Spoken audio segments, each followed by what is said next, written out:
Oh, my dumbness sense is tingling.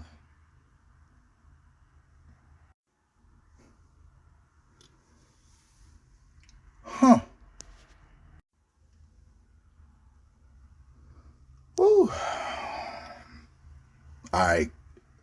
So look, this is what we gonna do, right? Since there's like a variety of overly sensitive men running around, so I'm gonna talk to the people because we've already covered this before. Now, this is the post in question, right? Now I explain how 8,285 people created 50 million plus today. I'll wait.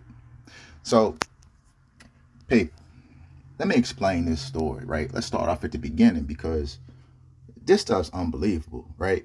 So, here we go. So, this is how it starts off. See that man in the corner, right? So, he came out with this saying probably early August, right? And what happened was this dude over here took this man's work and just ran with it. So, if you ever think about like plagiarism, that's what it is. So he came out of the blue saying he didn't debunk, how many people came over and he came up this and he's a researcher. All it was is plagiarism. So when I saw this video, this is what I did. I posted this comment. Serious question. How are you this naive? And you see the video up top, right? Now, here's the funny part. In the video, the guy says that people don't read, right? Look at his comment.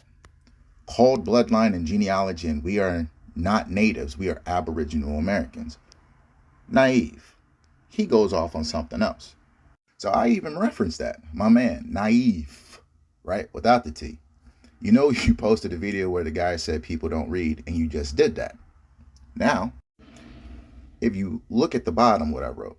So at this point, this man blocked me, right?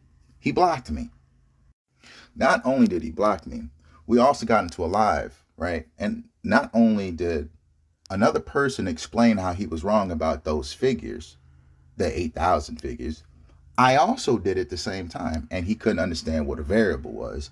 And I went through the whole website and showed him. And the funny thing is he didn't know how to navigate this website. Now, that's the issue with plagiarism. You just take someone else's information and try to pass it off as yours when people don't know where you got it from. So, but going back to those comments like this. So, and this is what's very weird about some people. They block you, and then later they tag you to make it seem like you can see it, when I just showed that I was blocked. How am I supposed to get that or reference it? So I get messages, or actually my dumbness meter goes off. It's like, man, somebody's being scandalous.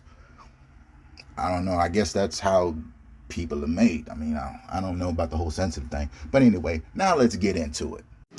Now, there's a reason why this section is called Understanding the Database. This is for people that have trouble understanding the database, right? So you go ahead. Methodology. In the section on cases and variables, it tells you, right there, each entry in our data set, that's important, data set, is a single voyage, right? In the data set, one single voyage. Then when you go to the section that he's referencing, right? The very first one says number of slave voyages in the data set, right? Data set. And then right there is what he says, oh, they 82 or 8,285 embarked. And then the disembarked is the, 25, right? But let's go down into the actual page. If you just would have read a little bit down from that, it tells you about the data variables. And in each data set, it's going to tell you things such as the vessel, the tonnage, number of the crew, number of slaves, but everything inside of that data set, right? Also, in understanding the database, you have the variable list. And it tells you most variables are data variables, okay? And it's also going to show or tell you what's in these data variables. Now, if you look where it says variables and then SPSS on the bottom, right there, SPSS, right? So if you go down a little bit more, then if you go to where he's talking about the total slave, which is on the SPSS, T slave SD, and there's that number again, 8,297. So if you go back to the website, you can go to the downloads portion. Also, this section tells you about the SPSS, and it also goes over the database.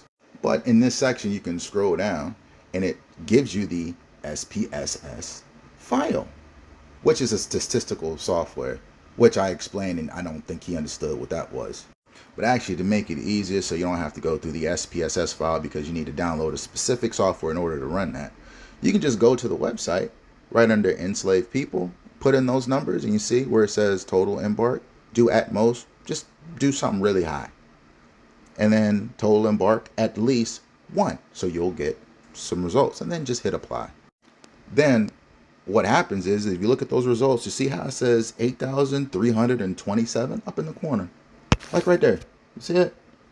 So this shortens the database so you can see it. And if you notice, yeah, it's not going to be that 8,200. I mean, you got to play with the numbers a little bit, or what you're searching. But this shows you, if you look at it per line, these are the number of voyages, not single numbers. I mean, you got to be kind of weird to think that's like single numbers, but it's a data set. And I know there's people out there that are stuck on, we already know what that is, but you can literally go to the SPSS code book and then click on that, download it. So if you look at it, data variables, and it tells you everything that's in it, and it covers the technical variables, data variables, and imputed variables, and it covers that. So this is the funny part about people that I like to call time skippers. I already showed how that 8,285 didn't read that correctly, but why would you talk about 50 million people plus today, right? So what you do at this point is you can literally fact check this. If you go to this website, right, which is your National Library of Medicine, or you look at any population, right, and then you look at this, it coincides with the schedule of the population that they kept track of. So if you start at 1610, in between 1610 and 1620, you get to around 1620, 1630, it says 20. We know the story about that, right? And then if you keep going through the population, it shows you how much they ended with in 1865. And at this point, do I really got to explain what 1865 was? I know a lot of people just don't understand that part, but you don't look at the number today. You look at the population of the years of slavery, right? Almost 4 million.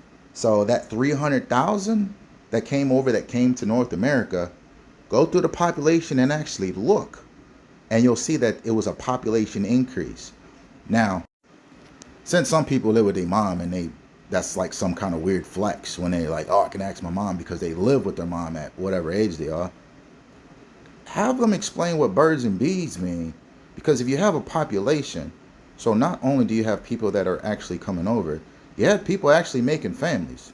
So if you go through the population increase, you should be able to like compute that. So when you ask this weird question and you want to say the 50 plus medium today, you probably want to get into the right time frame.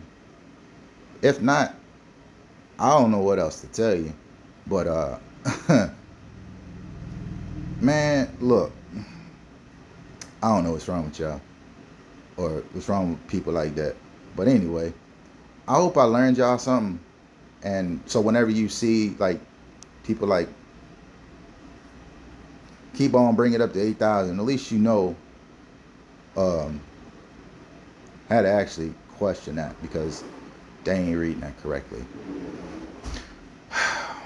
Anyway, peace.